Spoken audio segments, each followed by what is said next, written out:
जय सीताराम। जय राधे श्याम। जय गौ माता। जय गोपाल। भगवान के प्रिय भक्तों, बहुत सच्ची घटना है जो मेरे ही ऊपर मेरे जीवन में बीती हुई है। और भगवान जो है अपने भक्तों को दंड देते हैं इसलिए ताकि वो गलत मार्ग पर न जाएं। लगभग 4 महीने पुरानी बात हो गई है। एक दिन साउथ सिविल लाइन से एक सज्जन हमारे पास आए जो नवयुवक हैं, ज़्यादा उम्र नहीं है, 25-26 साल की उम्र है। तो हमारे घर में कोई टेलीविज़न नहीं था और मेरे पास बड़ा मोबाइल भी उस समय नहीं था, छोटा मोबाइल था। बच्चों के पास, सबके पास बड़े मोबाइल थे। तो साउथ सिविल लाइन से जो सज्जन आए, जो युवा आए, वो हमसे कहने लगे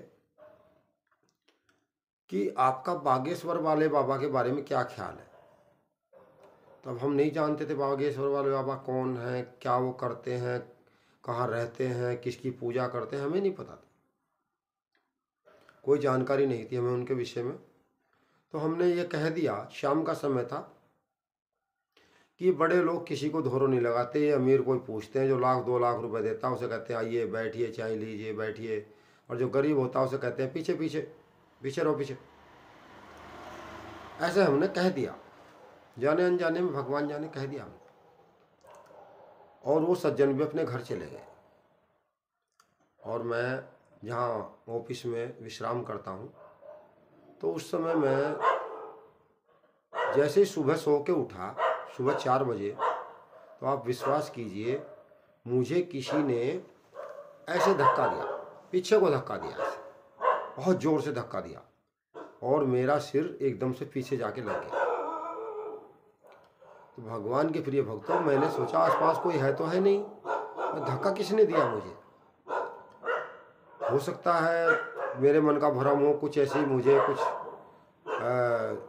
कुछ हो सकता है, कुछ पता नहीं, मुझे ऐसा लगा कि बस उस समय तो मैंने अपनी ही गलती मान के मैं अपना भगवान को प्रणाम किया और उठ के धीरे से घर चला गया।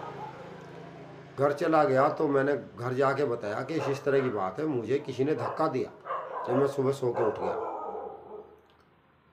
तो भगवान के प्रिय भक्तों, मैंने कहा आज मैं वहाँ ऑफिस में नहीं सोऊंगा, मैं घर पे ही सोऊंगा आज।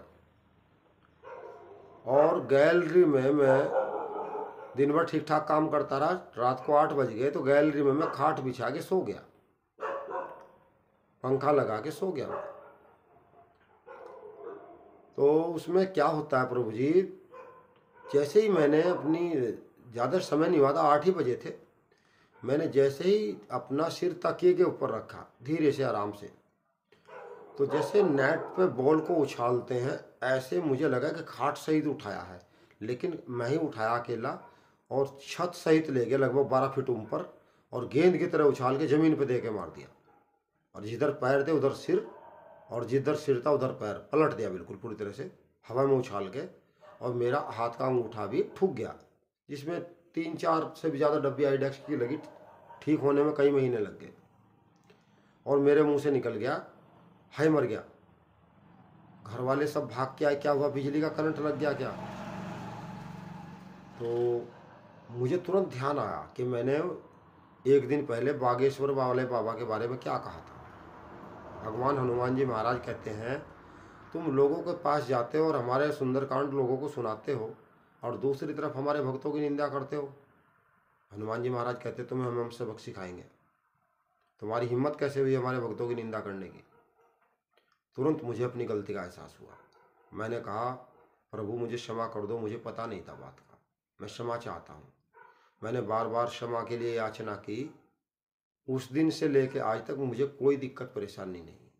विश्वास कीजिए आप, भगवान जो होते हैं, जैसे कोई अच्छे माँ बाप होते हैं और 2 बच्चे लड़ पड़ते हैं पड़ोसी का और अपना, तो वो अपने बच्चे को मारते हैं, पीटते हैं, छेड़ते हैं, अपने बच्चे को धमकाते हैं, दूसरे के बच्चे को मतलब उसमें दोष नहीं देखते, अपने बच्चे में दोष देखते हैं, कहते हैं बेटे आज के बाद उसके पास मत जाना।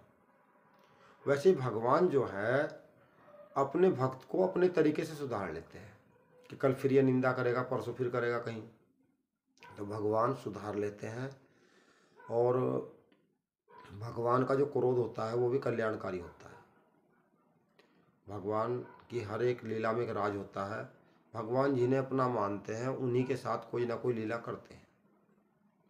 हम लोग तो बड़े आभारी हैं। रात भी मेरे सपने में गाय माता के दर्शन हुए हैं और अपने हनुमंत महाराज के दर्शन हुए हैं। वो तो उनकी लीला है। वो भगवान जो है वो भक्तों के साथ ही रहते हैं, कभी उन्हें छोड़ के जाते ही नहीं है कहीं इधर उधर। और जहाँ भगवान की कथा कीर्तन होता है, जहाँ भगवान का नाम होता है, जहाँ भगवान के अपने रहते हैं, भगवान का और भक्त का पता कैसा संबंध है। जैसे किसी बेटी की हम लोग सगाई कर देते हैं और उसका पति 50 किलोमीटर दूर रहता हो और मोबाइल वगैरह का कोई साधन ना हो, दूर अलग अलग, और वो जो बेटी होती है जो अपने पति का चिंतन करती है, वो कैसे होंगे, वो क्या क्या खाते हैं, उन्हें क्या पसंद है, उन्हें पहनने में क्या पसंद है, वो उनका जो चिंतन मनन करती है, वैसा ही भगवान के जो भक्त है वो भगवान के विषय में करते रहते हैं। ये अलौकिक संबंध होता है। भगवान को एक तरह से पहले तो उन्हें जानत वही जो देहि जनाई, भगवान को जानने के लिए भगवान से निहोरा करना पड़ता है कि हे प्रभु अपनी कथा कीर्तन का आशीर्वाद हमें दो ताकि वो हमारी बुद्धि में बैठ सकें। और जब हम लोग उनका आशीर्वाद प्राप्त कर लेते हैं तो फिर भगवान धीरे धीरे धीरे धीरे धीरे कृपा बढ़ानी शुरू कर देते हैं। हमने बहुत सारे लोग देखे हैं कि वो मतलब पहनावे से साधु होते हैं, मन से साधु नहीं होते। और बहुत सारे लोग हमने ऐसे देखे जिनका पहनावा तो होता है गृहस्थ लेकिन मन के होते हैं साधु। तो ये भगवान की कृपा हर किसी को नहीं मिलती, बिरले को ही प्राप्त होती है। और सज्जन आदमी अगर किसी को भी मिल जाता है, भगवान का भक्त किसी को भी मिल जाता है, अब मोहि भाव भरोस हनुमंता, बिनु हरि कृपया मिले ही नहीं संता। संतों का जो जीवन होता है वो त्याग से, तपस्या से वो होता है। त्याग और तपस्या उनका मुख्य शरीर में उनका एक नियम होता है। और त्याग और तपस्या में उन्हें आनंद आता है। उन्हें भोग अच्छा नहीं लगता, उन्हें कोई विषय वासना अच्छी नहीं लगती, उन्हें धन भी अच्छा नहीं लगता। बस उन्हें अगर कुछ अच्छा लगता है तो भगवान की कथाएं और भगवान की कथा का जो एक रस आनंद है, बस वो उन्हें अच्छा लगता है। और भगवान जिसे अपना ले, एक बार सुना हमने कि जब जटायु जी महाराज थे और उन्हें गोद में भगवान राम ने अपनी रख लिया तो कहने लगे भगवान कि हम आपको क्या दें। तब जटायु जी कहने लगे कि आपके पास देने के लिए अब है ही क्या। कहा क्यों, क्या बात हो गई। कहा जब कोई व्यक्ति किसी को गोद ले लेता है तो सारी प्रॉपर्टी उसकी हो जाती है। कहा भाई। कहा आपने मुझे गोद में रखा है। बोला हाँ। तो जब आपने मुझे गोद उठा ही लिया तो सारा माल तो मेरा हो गया, तो आप मुझे क्या देंगे। तो वहाँ भगवान जी कहते भी हैं, परहित बसहु जिनके मन माही, तीन कहूँ जग कछु दुर्लभ नाही। तो भगवान के प्रिय भक्तों, जो भगवान की कहानी है, भगवान की कथा है, उसे हमें श्रवण करना चाहिए। और हम लोग गृहस्थ हैं, गृहस्थ व्यक्ति अगर हमारे चैनल से जुड़ेगा और गृहस्थ व्यक्ति अगर हमारी बात को सुनेगा, विश्वास कीजिए वो और उसका परिवार दुर्गति से बच जाएगा। क्योंकि हम अपनी तरफ से कुछ नहीं कहते। पुराण भगवान में जो लिखा हुआ है, ग्रंथों में जो लिखा हुआ है, वही हम आपको बताने का प्रयास करते हैं।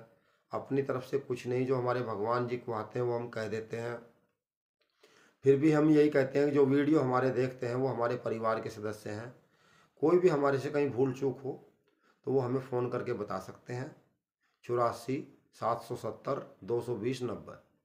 और सुंदरकांड पाठ वगैरह के लिए वो हमें सेवा का अवसर दे सकते हैं, क्योंकि भगवान की सेवा बड़े भाग्य से मिलती है, गौ माता की सेवा बड़े भाग्य से मिलती है। जय जय सीताराम, जय जय राधे श्याम, जय गौ माता, जय गोपाल। आपका जीवन मंगलमय हो, ऐसी हम भगवान से कामना करते हैं।